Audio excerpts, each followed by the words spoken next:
शेष अच्छे पड़ोस के गुण। इसकी व्याख्या इस प्रकार है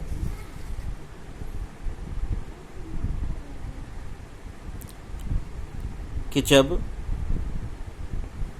लेखक पत्नी ने उससे उधार ले गई अच्छे प्याज के बदले सड़ी गली प्याज वापस दी, इस प्रकरण के बाद लेखक की पत्नी और पड़ोसन की बोलचाल बंद हो गई। इसके बाद लेखक ने अपनी पुरानी आदत का निर्वाह उसी प्रकार किया। उसने पड़ोसी की केबल का तार काट दिया। इसके बाद एक अलग प्रकार का युद्ध भी उनमें चलता रहा। लेखक पड़ोसी के मेहमान को गलत पता बता देता था और पड़ोसी भी अनजान लोगों को लेखक के घर पहुंचा देता था। इस प्रकार आपस में एक दूसरे को परेशान करने में अपनी तरफ से कोई असर नहीं छोड़ते थे। अंत में लेखक ने इस सच्चाई को प्रकट करने की कोशिश की कि जिस प्रकार व्यक्तियों का अपने पड़ोसियों के प्रति व्यवहार होता है, उसी प्रकार एक देश का अपने पड़ोसी देश को नीचे दिखाने और उसके लिए संकट पैदा करने का क्रम निरंतर चलता रहता है।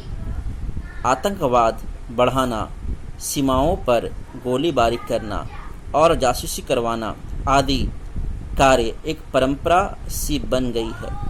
किंतु अंत में लेखक ने स्पष्ट करने की चेष्टा की है कि हमें अपने दृष्टिकोण में बदलाव लाना चाहिए, क्योंकि जैसी अपेक्षा तुम दूसरों से करते हो, वैसा ही व्यवहार तुम्हें उनके प्रति भी करना चाहिए।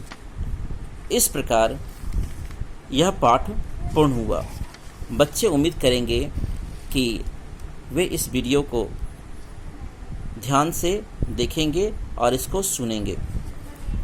इसमें कुछ महत्वपूर्ण प्रश्न हैं। जैसे एक प्रश्न है कि तुस प्रकरण को अपने शब्दों में लिखिए। इसका उत्तर देना थोड़ा विकट है, लेकिन संभवतः इसका उत्तर इस प्रकार होगा कि लेखक की पत्नी ने अपनी पड़ोसन से तुष का मतलब होता है ऊन का शाल, किसी पार्टी में जाने के लिए उधार लिया, किंतु लेखक की पत्नी ने उससे चटनी के उस शॉल में चटनी के दाग लगा दिए। जब पड़ोसिन की लड़की वह शॉल मांगने आई तो उसे खाली हाथ वापस भेज दिया। उसने लेखक को वह शॉल ड्राई क्लीन कराने के लिए दिया, जिसमें 150 रुपये खर्च हो गए। जब पड़ोसन को यह बात मालूम हुई तो उसने सोचा कि यह जानबूझकर किया गया अपराध था, क्योंकि लेखक की पत्नी के मन में उसके प्रति जलन और स्पर्धा की भावना थी। इस प्रकार यह पाठ शेष हुआ। आप इस पाठ को पूरी तरह पढ़ेंगे और निर्धारित दिए गए प्रश्नों के उत्तर भी आप लिखने का अभ्यास करेंगे।